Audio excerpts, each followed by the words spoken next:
Well, they're giving their post-premiere press tours.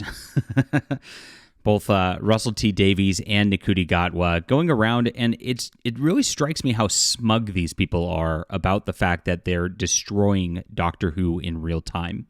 And that's what they're doing. It's an intentional destruction. They know very well what they're doing. They've said multiple times they're intending to piss off fans. And then they act shocked, too, that fans are tuning out. It's the weirdest gaslight I've ever seen in the history of media. It's just such a crazy thing. Now, he went on with Collider with this strange woman here who says she identifies as a queer, of course, whatever that means. I don't understand that either. So you've got, is the Q in LGBTQ just like, you can answer me this question. Does that mean like you're too much of a wimp to actually go through with the LGB or T actions that you have to do to be one of them? And so Q, you get to identify as one of them and be like, I get to be an alphabet too, without actually having to do anything. Because I don't understand it, but whatever. None of these things make sense. It's all mental illness on display, and that's what Russell T Davies did in this interview right here. And we're going to get into exactly what he said because it's crazy in just a moment. My name's John Delarose. I'm a #1 best-selling author and award-winning comic creator, and I do not write self-insert characters. Russell T Davies is turning Doctor Who into just that, but I just write different characters that are very interesting and are about action and adventure like Doctor Who used to be. I hope you'll check out my books. This is The Stars Entwined. You guys have been buying these like hotcakes over the last couple of weeks, and I really appreciate you for doing that. I'm writing a sequel series called Valiant Frontiers, which is going to be my answer to Star Trek, and I hope you'll enjoy this. So please get in here, support the channel, support our efforts. You can, of course, grab this in the description below. I'll put it as the first link. I've got books on my online bookstore, some comics. I've also got channel memberships and a Subscribe Star if you really want to help our journalism on the next level, and I appreciate you all for being here. Okay, let's unpack this. The Doctor Who showrunner Russell T Davies gives Collider interview admitting he turned the show into a queer self-insert. Yeah, that's the deal. It's always a self-insert with these people. If you notice, like in any of these things, it's always about identifying. I wanted to see more of me in the character. It's hubris, it's narcissism, it's entitlement, and then they do it all in the name of DEI to make themselves feel self-important for their identities. It's really a bizarre thing in our culture right now, and that's what Russell T Davies is a huge example of right now. He used to, write real Doctor Who episodes, not anymore. This is what we've got with Space Babies and The Devil's Cord. I've done reviews of both on the channel, just so you don't have to watch it. You can go find those videos. Oh my God. It's so bad. It's so bad. I really thought there was no way they could possibly go worse than Jodie Whittaker. It's so much worse than Jodie Whittaker. Like, fans are asking for Jodie Whittaker's return at this point. It's that bad, guys. And so we know the ratings were dismal. First episode, 2.4 million, which is like half of what Jodie Whittaker was getting. Second went down to 2.2 million in the overnight ratings. I expect my prediction is going to be by episode 5 is going to be under 2 million. This is going to be the worst Doctor Who ever by far. And so this interview just like went along, and it opened up really weird. He starts talking about Star Trek, and that's why I referenced it in regards to my book, and that he loves Star Trek starting, you want to talk about a weird gaslight, with Star Trek Discovery. I'm dead serious. Now, again, Star Trek Discovery is another show that just like has destroyed a legacy of a wonderful thing before, and this is what he said. I love the old show. I always watched the old show, but when Star Trek Discovery came along, I finally became a proper fan. What the? No, nobody's watching. He's not even watching it. I guarantee you, he's not even watching Star Trek Discovery. And now I'm devoted with Picard and Strange New Worlds, and he makes it gay immediately. And frankly, the fact that I'm not married to Captain Pike is a major problem in my life. And I look to you, Collider, to put it right. I love that man.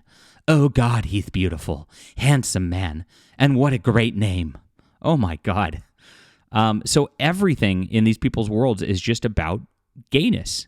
There's nothing else. And that's why Doctor Who can't be a space-time adventure anymore, because it's just about signaling homosexuality. And, you got the weird Glee dance number at the end which doesn't even make sense. It just takes you out of the world. It ruins the immersion of everything. And that's all he cares about. He's staring at Captain Pike on, Strange New Worlds and imagining gay sex fantasies with him. And that's what he thinks of Doctor Who, too. It's clear. Very crazy. And this is what he says. There's something so 2024 about them. Oh, my God. Well, 2024 is absolute cringe, apparently, at least when it comes to corporate mainstream entertainment. It's all riddled with DEI and ESG nonsense.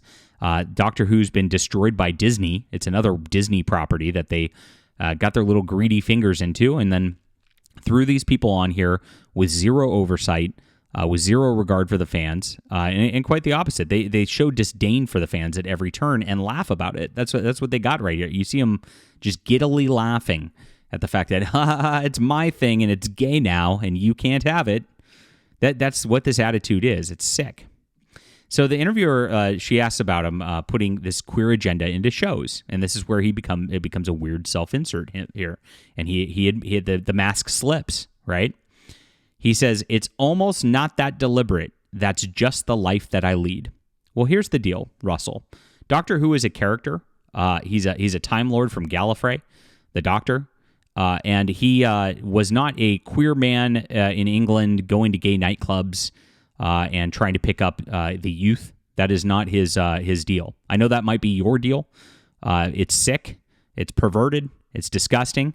And this used to be a family show about actually exploring the concepts of science and in history, and you've bastardized that, and you've completely torched it and ruined it because Doctor Who's character, the character of the Doctor, is not the life you lead. This is not you. Nobody asked you to put you into this. Nobody wanted this. That's why the ratings are so low, and that you're laughing about it and going at fans over it. It's sick. It's really ridiculous. But here it is. He just says, it all feels natural. This is the world in 2024, and we're all embracing it. The next gaslight there. Who's actually embracing this? Is anybody actually embracing this? Like, not the fans. It's just the people in corporate. And so I got to wonder, like, where is this money come? Well, we know the BBC is funded by the British government. And Disney's probably got ESG money flowing in from the U.S. government, too. And so you've got government goons funding this stuff so that ratings don't matter, so that they don't actually even have to make a profit. And that's what we have for our, quote, entertainment these days. It's crazy. And then he starts getting weird about the kids again. Now, he pointed out in an interview before the show aired that he wanted to inject this into kids' minds. And he actually specifically mentioned kids as young as 6. It's really creepy, guys. It's such a creepy agenda. It's such a creepy groomer thing. It can't be stated enough, and not enough channels are talking about this. I really don't know why people are not going, hey, this guy's a creep, and he's turning Doctor Who into his creep fetish show. That's what's happening. He says, we now have people who can come out in schools. Come out in school. He's talking about children. He's urging children to get involved in his sexual lifestyles. What in a mainstream media interview? What the hell is going on with our culture, guys? This is nuts. This guy's certifiably insane and should not be in charge of this stuff. He should be in a mental institution. I'm not going to mince words about this. Maybe other people will, and they'll just be like, "Oh, it's just because it's badly written. I don't mind otherwise." No, it's not that. This is gross. It's disgusting, and it needs to stop. And somebody needs to call this out and not be afraid about it. So if you were wondering where things are going to go from here in the show, perhaps the most fun, in scare quotes, aspect of this is they're going to bring back the transgender dude playing the new Rose. Yeah, they did that in the 60th anniversary special. They put a slap to your face saying, hey, remember that Rose girl who was gorgeous, who you loved back in the day? Well, now we've got a new Rose, and it's a dude in a dress. And guess what? You better call him the most beautiful girl in the world, or you're a bigot. Well, they're bringing this guy back for the season finale. Yes, just in case you didn't have enough of it with the Devil's Cord, we're gonna have even more. And that's it. This is going to be a one big giant lecture on race and gender ideology through the entire series. And Russell T Davies is just gleeful about it. He's gleeful about it being destroyed. He says the people who are not happy with it are not in the real world. Yeah, what real world does he live in? Some weird Hollywood perverted, whatever. That's what he's doing. It's not most people's real worlds. And don't let them gaslight you into believing that this is the real world by any means. It's just sick. It's just his perversion. And he wants you to take part in it now. It's not even tolerate it and leave him alone in his own bedroom or whatever. It's you have to take part in it, and your children have to take part in it. Sick. Oh, sorry, I got a little mad about this. When it gets to the kids thing, I mean, these people really just need to be taken out back. It's really terrible. All right, leave a comment down below with what you think about this. Hit the like and subscribe button. Make sure to check out my books here on Amazon. Really appreciate you guys for supporting us. It's been amazing this past couple weeks. You're the best fan base out there, and the fact that Doctor Who wants you to go away is ridiculous because we want you in our community here. Thanks so much.